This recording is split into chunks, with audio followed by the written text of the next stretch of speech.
la question qui est prise au tableau.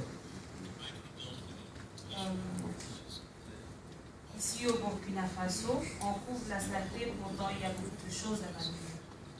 Bon, ce n'est peut-être pas seulement pour le Burkina Faso, c'est un peu partout dans nos pays africains.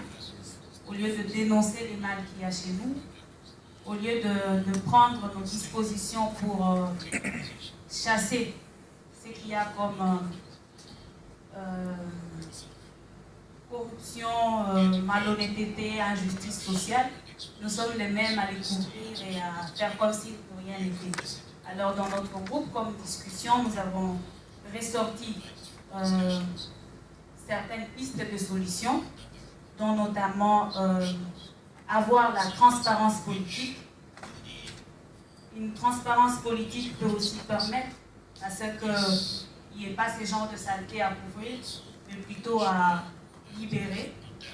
Nous avons aussi parlé de l'application des mesures de sanctions aux personnes qui sont coupables, soit de corruption, soit d'inégalité, soit d'injustice, de discrimination, de violation de droits et autres.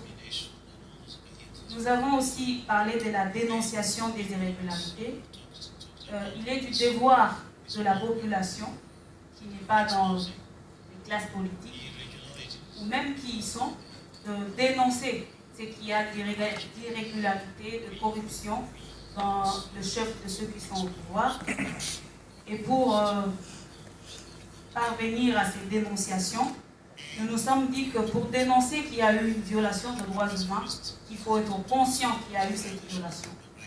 Alors comment prendre conscience? Il faut éduquer les gens, éduquer nos populations dans le cadre de droits humains.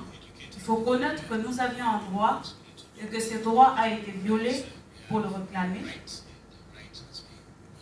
Il faut aussi avoir conscience que ce droit a été à nous pour avoir aussi le pouvoir de le réclamer et de nous libérer. Et pour y parvenir, nous avons pensé qu'il faut faire de l'éducation civique à la population pour pouvoir se libérer.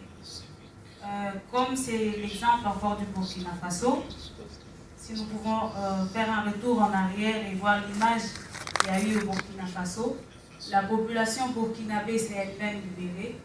Nous avons vu des femmes, des enfants, des jeunes, chacun avec son moyen pour chercher sa liberté. Nous avons aussi dit que pour y arriver, il faut aussi respecter d'abord en tant que citoyen, respecter la Constitution et les droits en vigueur dans le pays, aussi chercher à les faire respecter. Voilà en bref ce en quoi nous avons réfléchi.